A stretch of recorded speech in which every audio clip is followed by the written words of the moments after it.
Hello વિદ્યાર્થી મિત્રો, આપણે લાસ્ટ લેક્ચરની અંદર વિશિષ્ટ ઉષ્મા અને ઉષ્માધારિતા જે છે એની ચર્ચાઓ કરી હતા. ઉષ્માધારિતા અને વિશિષ્ટ ઉષ્માધારિતામાં શું ફેરફાર છે અને એના સૂત્રો શું હતા એ બધી વસ્તુની ચર્ચા છે એ આપણે ઝડપથી કરી લઈએ અને પછી આવીએ આપણે આજના મેઇન ટોપિક ઉપર. તો જોઈએ લાસ્ટ લેક્ચરની અંદર આપણે જોયું કે ઉષ્માધારિતા કોને કીધું હતું? ઉષ્માધારિતા મતલબ આપણે જેને હીટિંગ કેપેસિટી Hc કીધું હતું. તો Hc શું થતું હતું કે એકમ તાપમાનના ફેરફાર દીઠ પદાર્થે મેળવેલ કે ગુમાવેલ ઉષ્માને એની ઉષ્માધારિતા કીધું હતું. અને એની પછી આપણે જોયું વિશિષ્ટ ઉષ્માધારિતા. વિશિષ્ટ ઉષ્માધારિતા જેને સ્પેશિયલ હીટ S કીધું હતું. તો સ્પેશિયલ હીટ S શું થતું હતું કે એકમ દળ દીઠ રહેલી ઉષ્માધારિતાને એની વિશિષ્ટ ઉષ્માધારિતા કીધું હતું. શું કીધું હતું? એકમ દળ દીઠ રહેલી ઉષ્માધારિતાને એની વિશિષ્ટ ઉષ્માધારિતા કીધું હતું. નાના અંદર આપણે Hc q / delta T થાય તો S આપણે કામ મૂકતા હતા q / m delta T અને આની ઉપરથી આપણે મેળવ્યું q ms delta T. મેળવ્યું કે નહીં? તો એટલી વસ્તુ જે છે એ આપણે લાસ્ટ લેક્ચરની અંદર ખૂબ સારી રીતે સમજ્યા હતા અને અહીંયા જોયું હતું કે ઉષ્માધારિતા અને વિશિષ્ટ ઉષ્માધારિતા શેની ઉપર આધાર રાખે છે ભાઈ? પદાર્થની જાત અને તેના દળ ઉપર. मतलब पदार्थ की जातમાં ફેરફાર થશે તો વિશિષ્ટ ઉષ્મામાં ફેરફાર થશે અને જો પદાર્થનો દળ ફેરફાર થશે તો પણ એની વિશિષ્ટ ઉષ્મા છે એમાં ફેરફાર થશે. હવે એટલી વસ્તુ તો ક્લિયર થઈ, પણ જાત ઉપર તો આધાર રાખે છે એ આપણે લાસ્ટ લેક્ચરની અંદર ચર્ચા કરી ગયા હતા કે એક પાણીનો એવો ઇન્ટરેસ્ટિંગ કિસ્સો આપણે લેવાના છે કે જેની અંદર આપણને કંઈક વિચિત્ર જોવા મળે છે. ઉષ્મા અને તાપમાનનો સંબંધ. બેસિકલી આપણે એમ લઈએ છીએ કે તાપમાન વધશે તો ઉષ્મા વધશે, પણ ઘણી વખત એવું પણ થશે કે ઉષ્મા વધશે પણ તાપમાન વધશે નહીં. એનું શું કારણ છે? હવે ફોર એક્ઝામ્પલ તમે એક વસ્તુ સમજો ને, બરફ છે એને પીગાળવા માટે હું નોર્મલ ટેમ્પરેચરે રૂમના તાપમાને મૂકી દઈશ તો પણ બરફ છે એ પીગળી ઘનમાંથી પ્રવાહી અવસ્થા પ્રાપ્ત કરશે, બરોબર? પણ એની જગ્યાએ કોઈ લોખંડનો ટુકડો લો અને એને નોર્મલ વાતાવરણમાં મૂકું તો એ શું કાંઈ ઘનમાંથી પ્રવાહી થઈ જશે? નહીં થાય. શું કામ? કેમ કે આને અવસ્થા બદલવા માટે કંઈક વધારે પડતું તાપમાન જોઈએ છે, ઇન ધ સેન્સ કે કંઈક વધારે પડતી ઉષ્મા જોઈએ છે કે નહીં? તો આ જ વસ્તુ આપણે ખાસ આજે સમજવાની છે કે દરેક પદાર્થને પોતાની અવસ્થા બદલવા માટે ઘનમાંથી પ્રવાહી, પ્રવાહીમાંથી વાયુ, વાયુમાંથી પ્રવાહી, પ્રવાહીમાંથી ઘન, આ જે પદાર્થ અવસ્થા બદલે છે પોતાની અવસ્થા બદલવા માટે કંઈક એને નિશ્ચિત વેલ્યુની ઉષ્માની જરૂર પડે છે, જેને એની રૂપાંતરણની ઉષ્મા કહેવામાં આવે છે. શું કહેવામાં આવે છે? રૂપાંતરણની ઉષ્મા. મતલબ આની હાવ સાદી વ્યાખ્યા લખવી હોય તો રૂપાંતરણની ઉષ્મા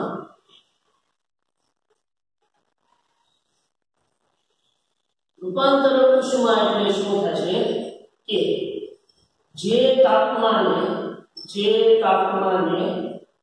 અથવા તો જે તાપમાને અનુકૂળ અથવા તો જે ઉષ્મા એમ કહીએ તો વાત નહીં, જે તાપમાને ટ્રાન્સફરની ઉષ્મા લખી નાખું છું, જે ઉષ્માએ પદાર્થ પોતાની અવસ્થા બદલે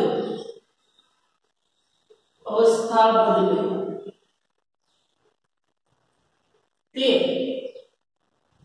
ઉષ્માને તે પદાર્થની રૂપાંતરણ ઉષ્મા કહેવામાં આવશે.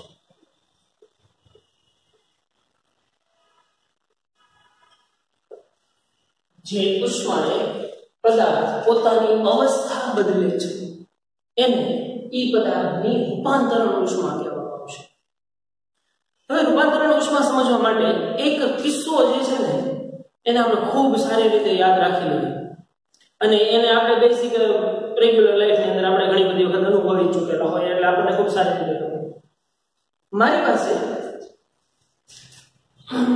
હું પહેલા એક નાનકડો કિસ્સો કહીશ, પછી એની બાજુમાં એક બીજો કિસ્સો આપણે છે એ ચર્ચા કરીશું. મારી પાસે આ કોઈ એક બરફનો ટુકડો છે, બરફનો ટુકડો છે અને એનું દળ છે ને એ 1 કેજી છે, 1 કેજી દળ છે. બરાબર.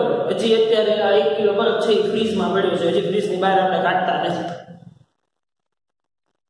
ક્લિયર? જો આ એક કિસ્સો છે ને એને આપણે છેક સુધી લેતા જવાના છે. આ બરફમાંથી હવા બનાવી નાખવાના છે, પણ કોન્સ્ટન્ટલી ધ્યાન હશે ને તો વધારે મજા આવશે અને તો ઇન્ટરેસ્ટિંગ લાગશે આ બધી વસ્તુ. જે વસ્તુ હું બોલતો જાઉં છું એ તમારે રીતસરનું સમજતો જવાનું છે. ગેસ બરફ પીગળતો જાય છે, પીગળતો જાય છે, પીગળતો જાય છે. બરાબર. તો 1 કિલો બરફ છે, આગળ અત્યારે ફ્રીજમાં પડેલો છે. હવે હું બરફને ફ્રીજમાંથી બહાર કાઢું છું અને બહારનું ટેમ્પરેચર જે છે, આજુબાજુના વાતાવરણનું ટેમ્પરેચર જે છે એ કોઈ 25 ડિગ્રી સેલ્સિયસ છે એમ માનો.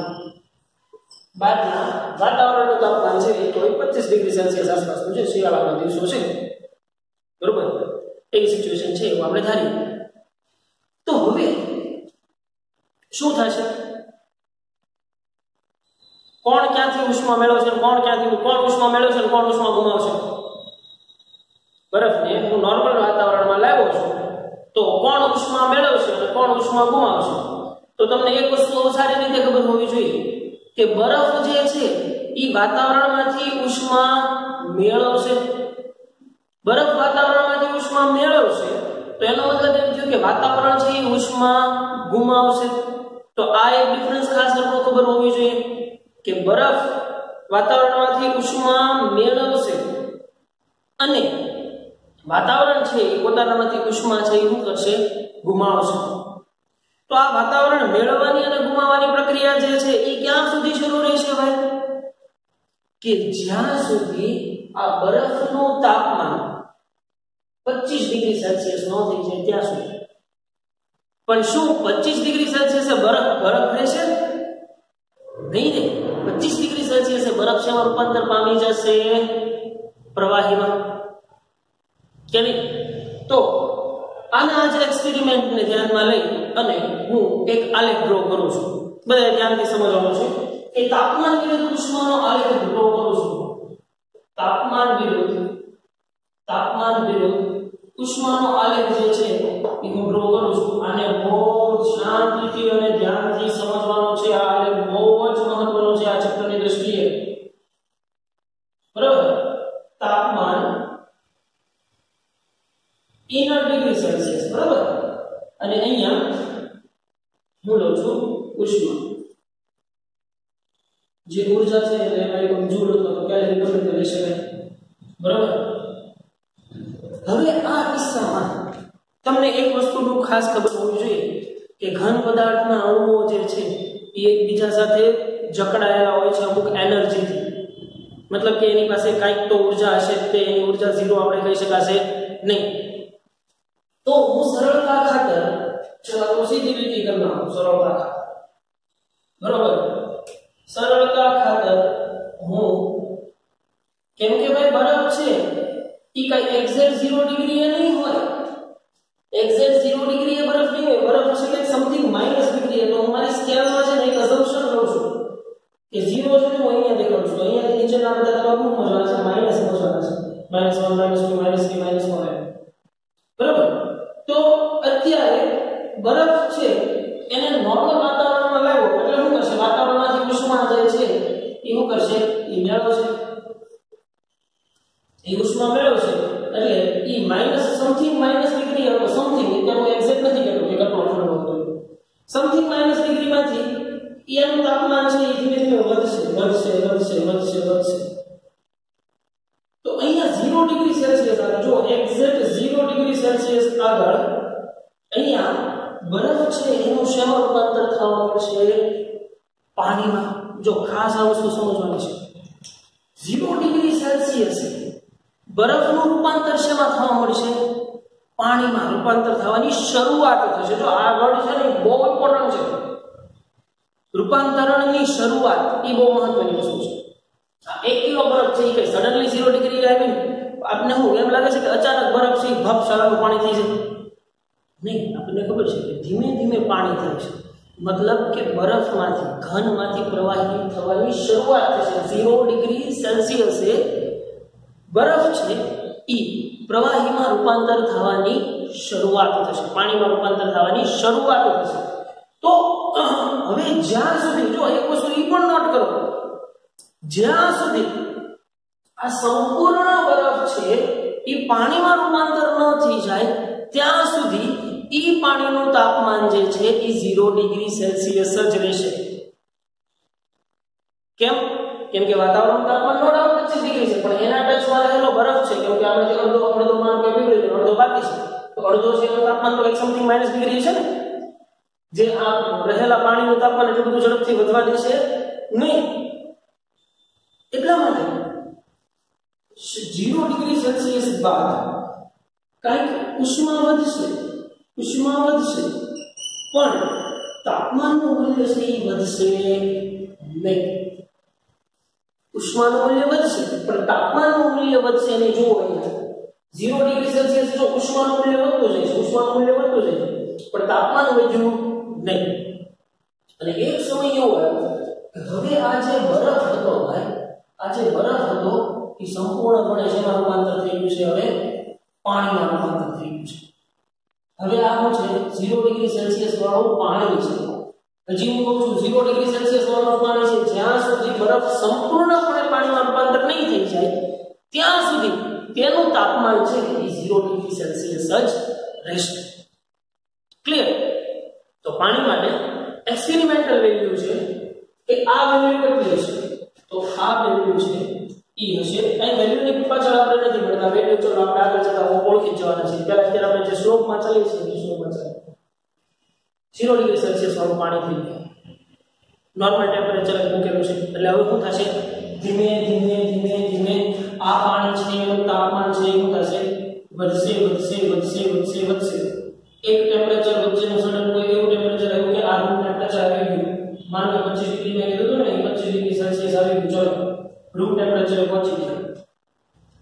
તો જુઓ અહીંયા એક વસ્તુ તમારે નોટ કરવાની છે કે અહીંયા તાપમાનમાં ફેરફાર થાય છે, મતલબ તાપમાન વધે છે અને ઉષ્મા વધે છે.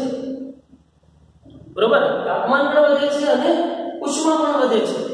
તો ખાસ યાદ રાખવાનું છે આ વસ્તુ કે 0 ડિગ્રી સેલ્સિયસે ભાઈ જ્યાં સુધી બરફ સંપૂર્ણપણે પાણીમાં રૂપાંતર ન પામી જાય ત્યાં સુધી એનું તાપમાન વધશે નહીં. જ્યારે 100% બરફ પીગળી જશે પછી એક સાથે તાપમાન વધવાની શરૂઆત થશે. તો તાપમાન વધ્યું. હવે આના પાણીને હું કોઈ એક બીકરમાં લઈ લઉં છું.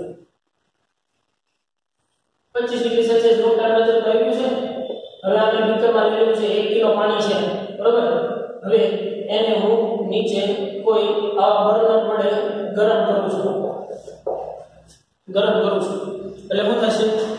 ગરમ કરું છું એટલે ઓબ્વિયસ વાત છે એનું તાપમાન વધશે ક્યાં સુધી વધશે? 100 ડિગ્રી સેલ્સિયસ સુધી વધશે.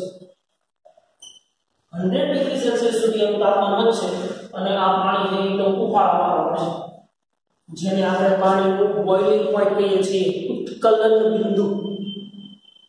કેમિસ્ટ્રીમાં એ વસ્તુ તો તમે ભણ્યા ને ભાઈ, ઉત્કલન બિંદુ કોને કહેવાય, ગલન બિંદુ કોને કહેવાય. તો શું થશે? હવે 100 ડિગ્રી સેલ્સિયસ આપણને ખબર છે 100 ડિગ્રી સેલ્સિયસે પાણીનું શેમાં રૂપાંતર થવા માટે ભારી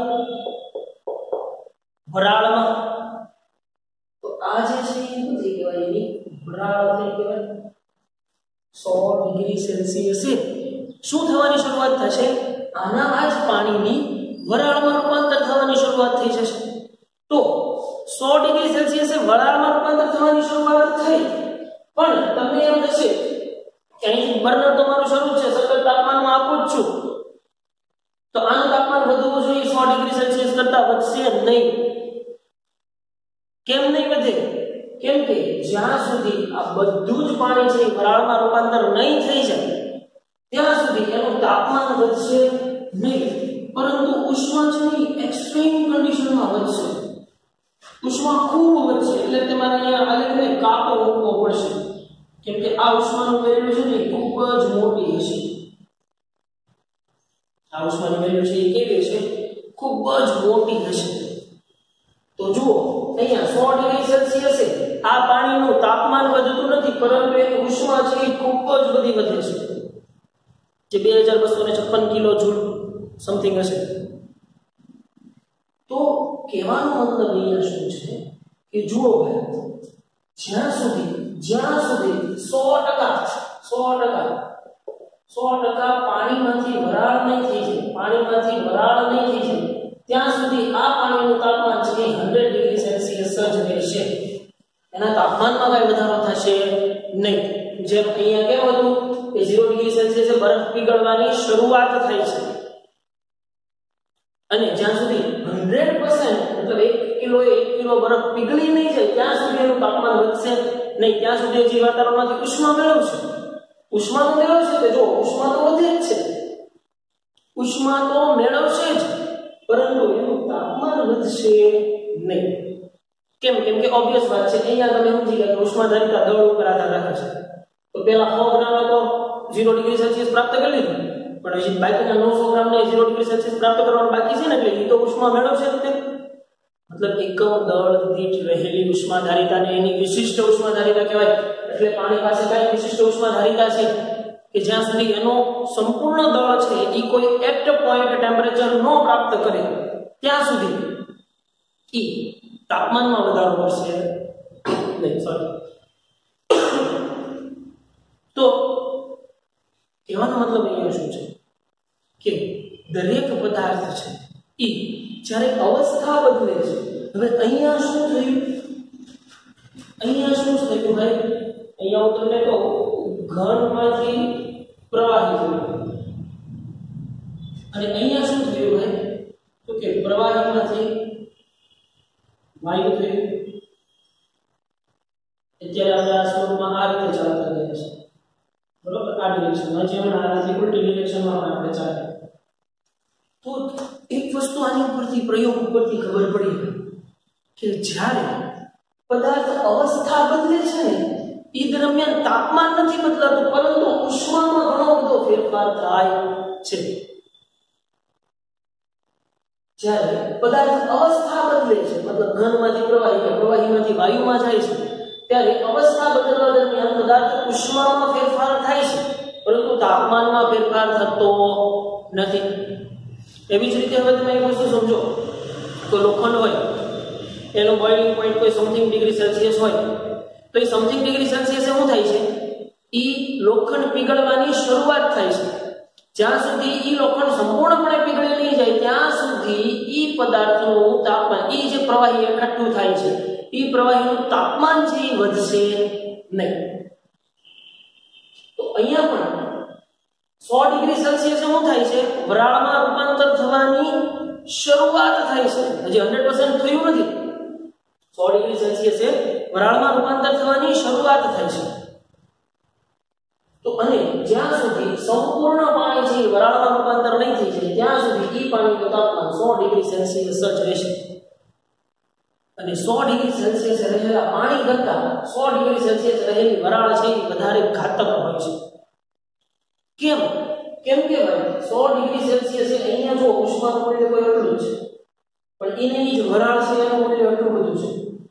મતલબ શું થાય કે અહીંયા ઉષ્મા ઓછી છે, અહીંયા ઉષ્મા વધુ છે, તો ઓબ્વિયસ વાત છે ભાઈ ઉષ્મા ઉર્જાનું મૂલ્ય વધ્યું. તો એ ઉષ્મા ઉર્જાનું મૂલ્ય વધ્યું છે તો એનો મતલબ એમ થાય કે એ 100 ડિગ્રી સેલ્સિયસ રહેલા પાણી કરતાં 100 ડિગ્રી સેલ્સિયસ રહેલી વરાળ છે એ વધારે ઘાતક બને છે, વધારે રજાડે છે. કેમ કે એની પાસે વધારે પ્રમાણમાં ઉષ્મા ઉર્જા છે.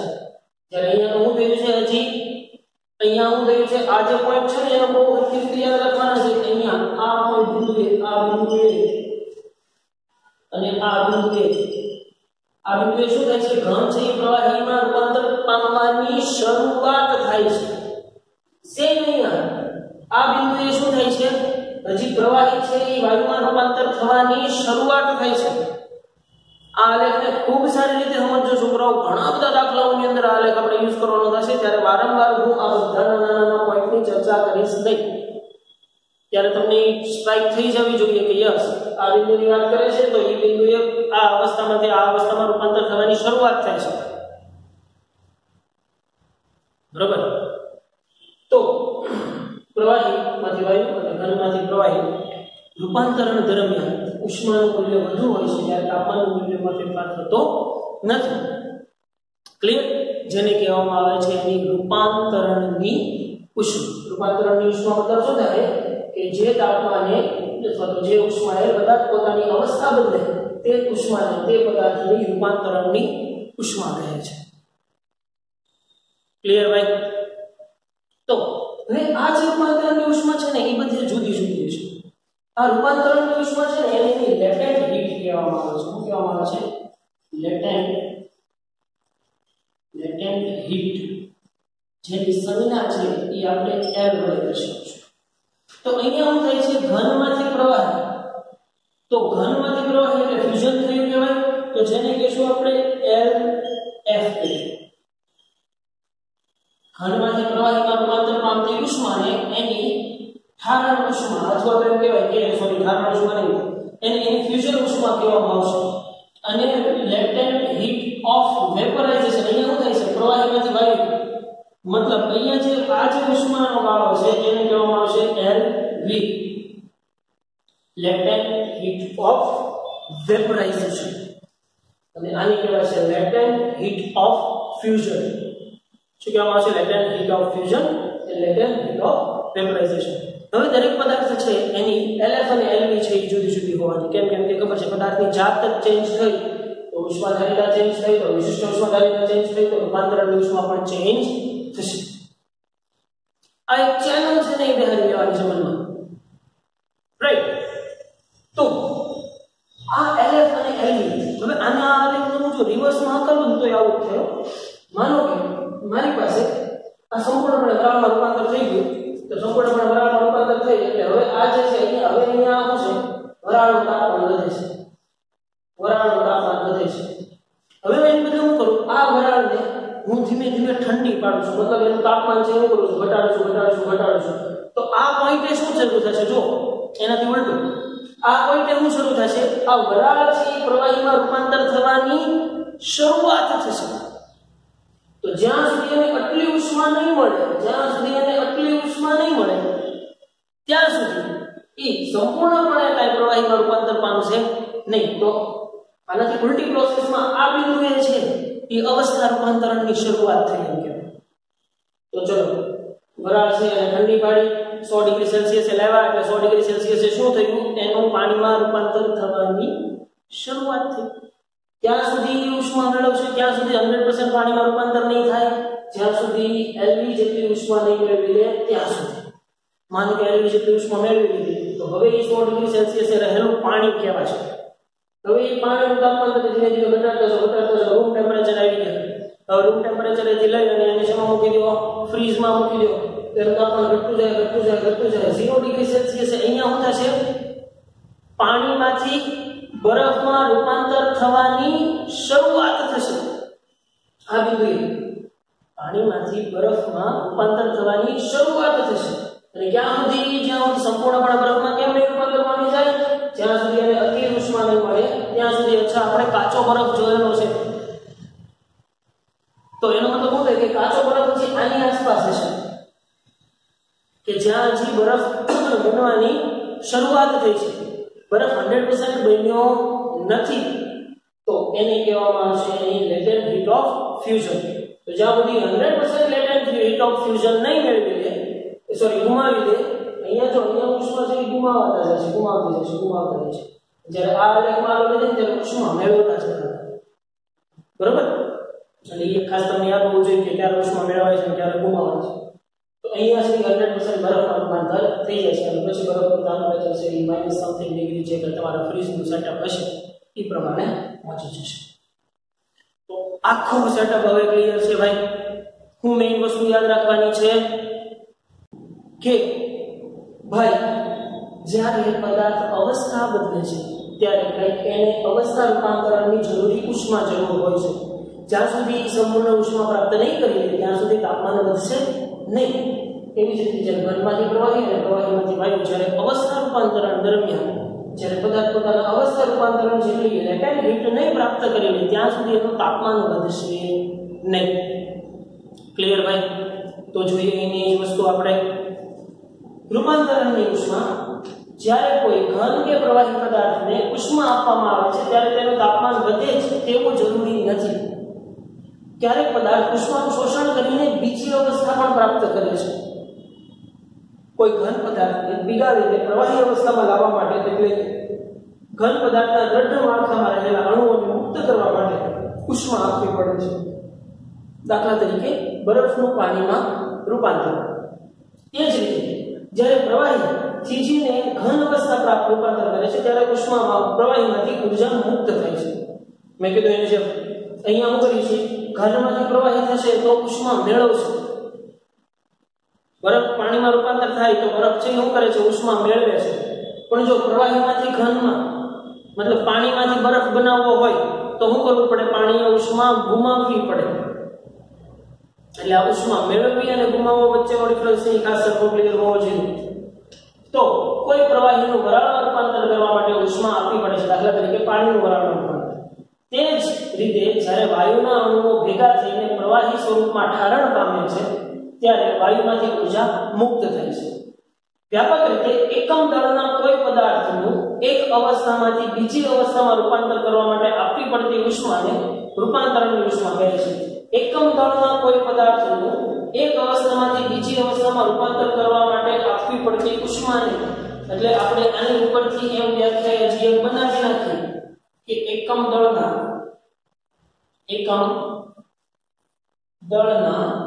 કોઈ પદાર્થને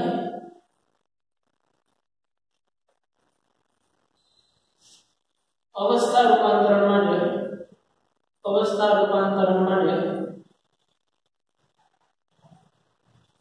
આપવી પડતી ઉષ્માને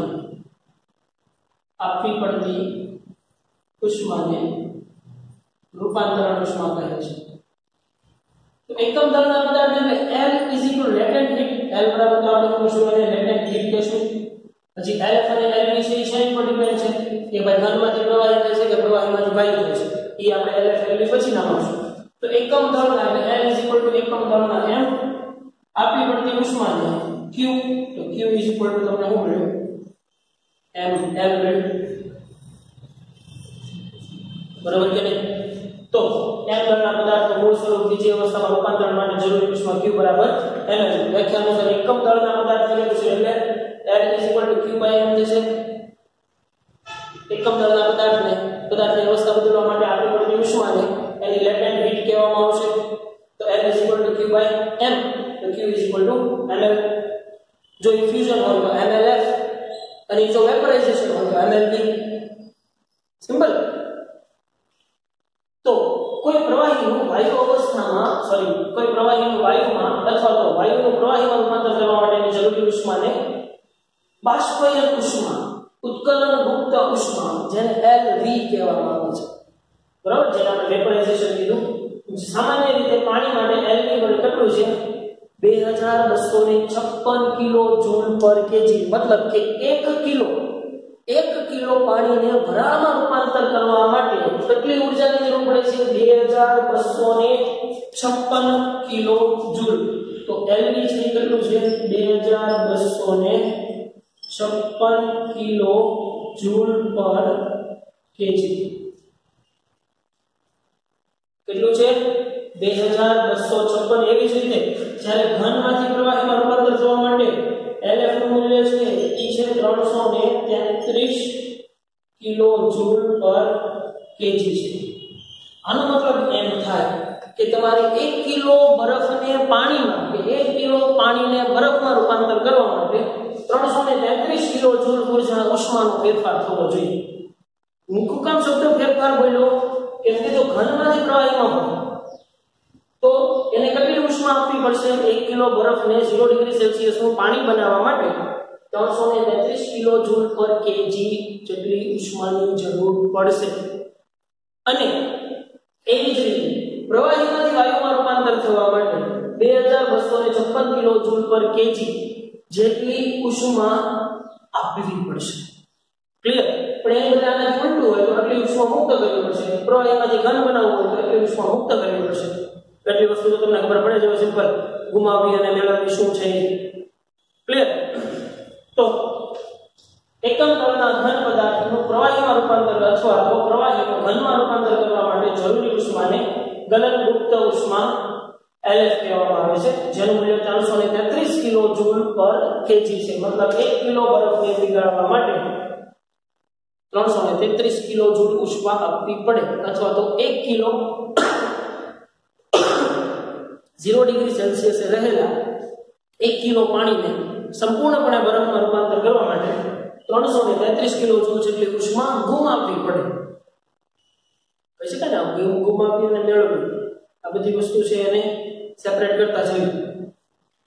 દેન જે આપણે આલેખ સમજ્યા એનો એ જ આલેખ ઉત્કલન બિંદુ કોને કહેવાય છે, ગલન બિંદુ કોને કહેવાય છે, તો તમને ખબર છે ને. પાણી માટે આ શું છે? ગલન બિંદુ છે. આ જે છે શું છે? એનું ઉત્કલન બિંદુ છે. તો એના સૂત્રો છે ને એને આપણે અહીંયા લખી નાખું તો કે ભાઈ Q બરાબર MLF. MLF ક્યારે વાપરી શકાશે? કે જ્યારે ભાઈ ઘનમાંથી પ્રવાહી કે પ્રવાહીમાંથી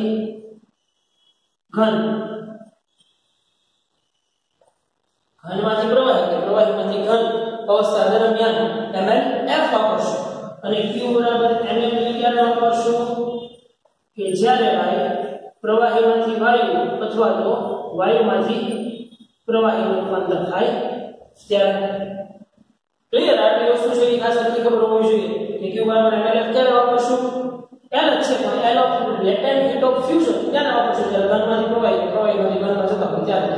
અને પાણી માટે નોર્મલ MLF અને LB ની કિંમત આપણને ખબર હોવી જોઈએ. તો કે ભાઈ પાણી માટે LF શું છે? LF છે 333 કિલો જૂલ પર કેજી. અને LB લેટેન્ટ હીટ ઓફ વેપરાઇઝેશન કેટલું છે? 2256 કિલો જૂલ પર કેજી. હવે આની પરથી એટલી વસ્તુ ખબર પડી છોકરો કે 2256 કિલો જૂલ ઉષ્મા એટલે ખૂબ જ મોટી ઉષ્મા થઈ કહેવાય. એટલા માટે આ આલેખને મારે આપવું પડે. જો કે અહીંયા 2256 જેટલો ગેપ દેખાડું તો એ મારો આલેખ ક્યાંય પહોંચે. એટલા માટે મારે આલેખને અહીંયા શું કરવો પડ્યો? કાપો મૂકવો પડ્યો. સમજાય છે કે નહીં? તો આકૃતિમાં દર્શાવે છે કે જ્યારે અવસ્થા રૂપાંતરણ દરમિયાન ઉષ્મા ઉમેરવામાં આવે છે ત્યારે તો પણ તાપમાન અચળ રહે છે. અવસ્થા રૂપાંતરણ દરમિયાન ઉષ્મા વધે છે છતાં તાપમાન કેવું છે? અચળ છે. કેમ કે અહીંયા અવસ્થા રૂપાંતરણની શરૂઆત થાય છે અને અહીંયા 100% અવસ્થા રૂપાંતરણ થઈ જાય પછી જ એનું તાપમાન વધશે. બરાબર? નહીં તો એવું ન થાય ભાઈ કે બરફ જેટલો ભાગ થોડોક ભાગ પીગળ્યો છે એ તરત 25 ડિગ્રી પ્રાપ્ત કરી લે. પણ આપણને ખબર છે કે જે બરફ પીગળતો હોય ને એની આસપાસનું પાણી છે આપણને ખૂબ વધારે પડતું ઠંડુ લાગે. એનું કારણ શું છે? કે ત્યારે એની ઉષ્માનો ડાઉટ એનું તાપમાન ઘટ્યું છે, 0 ડિગ્રી થઈ ગયું છે. તો કઈ રૂમ ટેમ્પરેચર છે એટલે એનો મતલબ એવો નહીં કે 70 ડિગ્રી આવી ગયું તાત્કાલિક. પણ જ્યાં સુધી સંપૂર્ણ બરફ નહીં પીગળી છે ત્યાં સુધી કઈ સંપૂર્ણપણે તાપમાનમાં વધારો કરવા માટે કેપેબલ રહેશે નહીં. બધી ફેઝ રેખાઓના ઢાળ એકસરખા નથી, જે દર્શાવે છે કે જુદી જુદી અવસ્થામાં તેની વિશિષ્ટ ઉષ્મા એકસરખી નથી. બધાના ઢાળ સરખા નથી. જો આ ઢાળ કઈ અલગ છે, આ ઢાળ કઈ અલગ છે, આ ઢાળ કઈ અલગ છે. અહીંયા કોઈ સ્વભાવ નથી. તો પાણી માટે LF બરાબર 333 કિલો જૂલ, જે દર્શાવે છે કે 1 કિલો બરફને 0 ડિગ્રી સેલ્સિયસ તાપમાને પીગાળવા માટે, જો અહીંયા ચોકટ કરી 0 ડિગ્રી સેલ્સિયસે પીગાળવા માટે 333 કિલો જૂલ જેટલી ઉષ્મા આપવી પડશે. LB 2256 કિલો જૂલ દર્શાવે છે કે 1 કિલો પાણીને 100 ડિગ્રી સેલ્સિયસ તાપમાને વરાળમાં રૂપાંતર કરવા માટે 2256 કિલો જૂલ ઉષ્મા આપવી પડશે. આથી 100 ડિગ્રી સેલ્સિયસ તાપમાને રહેલી વરાળ એ 100 ડિગ્રી સેલ્સિયસ તાપમાને રહેલા પાણી કરતા 2256 કિલો જૂલ ઉષ્મા જેટલી વધુ ઉષ્મા ધરાવે છે. એટલા માટે જ આ કારણથી જ મોટા ભાગે ઉકળતા પાણી કરતા વરાળ વધુ નુકસાનકારક હોય છે. વધુ નુકસાનકારક ઇન ધ સેન્સ કે દજાડેલી હોય છે. તો અહીંયા તમને જુદી જુદી ધાતુઓના બધાના જ MLF અને MLB આપી દીધેલા છે. જો મેલ્ટિંગ પોઈન્ટ આપી દીધેલા છે અને એના બોઇલિંગ પોઈન્ટ આપી દીધેલા છે. પણ આપણે બધાને યાદ રાખવાની જરૂર છે નહીં. આપણે શું યાદ રાખશું? ખાલી પાણીનું જે એક્ઝામ્પલ છે એને ખૂબ સારી રીતે ક્લિયર કરીને યાદ રાખવાનું છે. ઓકે ભાઈ, તો હવે એક પ્રશ્ન તમને ઊભો થાય, આના રિલેટેડ ઘણા બધા દાખલાઓ છે. એક પ્રશ્ન તમને ઊભો થાય કે સાહેબ મારી પાસે હવે અત્યાર સુધીમાં તો આ ખાસ કેવી રીતે સમજતો આલેખને કેમ દાખલામાં એપ્લાય કરશો ને એ હું તમને આજે ચર્ચા કરી દઉં. પછી લાસ્ટ લેક્ચર નેક્સ્ટ લેક્ચરની અંદરથી આપણે આના ઘણા બધા દાખલાઓ છે સોલ્વ કરવાના રહે. કે સાહેબ મારી પાસે બે સમીકરણો આવ્યા છે કે એક છે q બરાબર ms delta t, ms delta t છે, અને એક છે q બરાબર mlf, અને એક છે q બરાબર mlb. હવે તમને પ્રશ્ન ઉભો થાય કે સાહેબ આમાં ક્યારે કયું ઉષ્માનું સૂત્ર લેવું, ક્યારે q બરાબર ms ડેલ્ટા t લેવું અને ક્યારે q બરાબર mlf લેવું, ક્યારે q બરાબર mlb લેવું. તો એ વસ્તુ સમજવા માટે ખાસ સમજો. જો સ્લોપના આ ઢાળ દરમિયાન ત્યાં અહીંયા ખાસ આ ઢાળ દરમિયાન અહીંયા શું થાય છે, તાપમાનનો ફેરફાર થાય છે અને ઉષ્માનો ફેરફાર થાય છે કે નથી થતો? અહીંયા તાપમાનનો ફેરફાર થાય છે, મતલબ અહીંયા હું લેશો ms ડેલ્ટા t. કેમ? કેમ કે આ ત્રણ સૂત્રોમાંથી તાપમાનનો ફેરફાર ક્યાં છે? આ સમીકરણમાં છે ms ડેલ્ટા t. તો અહીંયા તાપમાનનો ફેરફાર થાય છે એટલે આપણે અહીંયા કેટલી ઉષ્મા મેળવવી હોય તો કેવી રીતે કરશું? ms ડેલ્ટા t અનુસાર કરશું. પણ અહીંયા જો તાપમાનનો ફેરફાર નથી થતો, અહીંયા તાપમાનનો ફેરફાર નથી થતો, મતલબ કે અહીંયા હું લેશું q બરાબર mlf લેશું. v તો લઈને એટલે ઓબ્વિયસ વાત છે, mlv છે શું છે? વેપરાઇઝેશન, પ્રવાહીમાંથી વાયુમાં રૂપાંતર થતું હોય તો.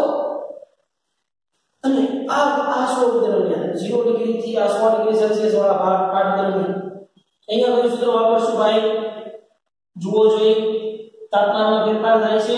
જુઓ હા તાપમાનમાં ફેરફાર થાય છે, તો અહીંયા હું કયું સૂત્ર વાપરશું? q બરાબર ms ડેલ્ટા t, અને અહીંયા પાછું q બરાબર mlv. Short in the sense, શોર્ટમાં આપણે એમ કહી શકીએ કે તાપમાનના ફેરફાર માટે, તાપમાનના ફેરફારે જરૂરી ઉષ્મા જે છે એ આપણે લેશું q બરાબર ms ડેલ્ટા t લેશું. અને અવસ્થા રૂપાંતરણ માટે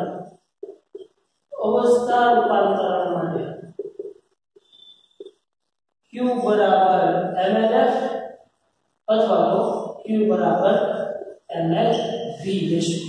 હવે તમને એ અવસ્થા રૂપાંતરણ ખબર પડી જવી જોઈએ કે પહેલા તમને કોઈ પણ શું આપી દીધેલું હોય કે માનો કે મારી પાસે 25 ડિગ્રી સેલ્સિયસ રહેલું પાણી છે અને મારે બરફમાં રૂપાંતર કરવું છે, તો સૌથી પહેલા તો તમે શું કરશો? 25 ડિગ્રી સેલ્સિયસ રહેલા પાણીનું તાપમાન છે 0 ડિગ્રી સેલ્સિયસ કરશો.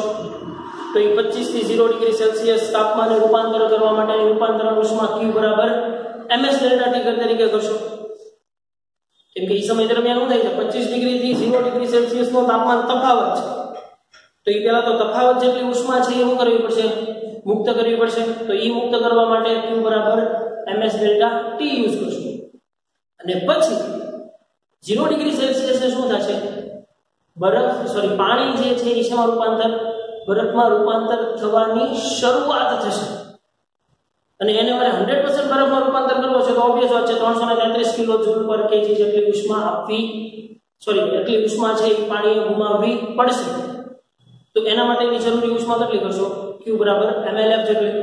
ઓલામાં q1 મેળવો, આમાં q2 મેળવો. q1 + q2 કરી નાખો એટલે તમને 100% 25 ડિગ્રી સેલ્સિયસ રહેલા 1 કિલો પાણીને 100% બરફમાં રૂપાંતર કરવા માટે જરૂરી ઉષ્મા મળી જાય. ક્લિયર ભાઈ? તો નેક્સ્ટ લેક્ચરની અંદર આના રિલેટેડ ઘણા બધા દાખલાઓ છે એ આપણે જોવાના છીએ. સો મેક શ્યોર કે આ બોર્ડ વર્ક જે છે ને એ ખાસ કંઈક નોંધી લેજો. આજના હોમવર્કની અંદર આ જે થિયરી છે એ વન ટાઈમ છે અને બોર્ડ વર્ક છે એ પણ વન ટાઈમ છે. આ એક્ઝામ્પલ સાથે આ લેખ સમજશો તો સમજાશે. અને ખાસ કી પોઈન્ટ બધા ખબર હોવી જોઈએ કે ક્યાં પ્રવાહી વાયુમાં, વાયુ પ્રવાહીમાં રૂપાંતરણ થવાની શરૂઆત થવી અને 100% રૂપાંતરણ થવું એ બેમાં શું ફેરફાર છે એ આપણને ખાસ ક્લિયર હોવો જોઈએ. ઓકે ભાઈ, તો આજના લેક્ચરની અંદર રાખીએ એટલું. મળીએ નેક્સ્ટ લેક્ચરથી.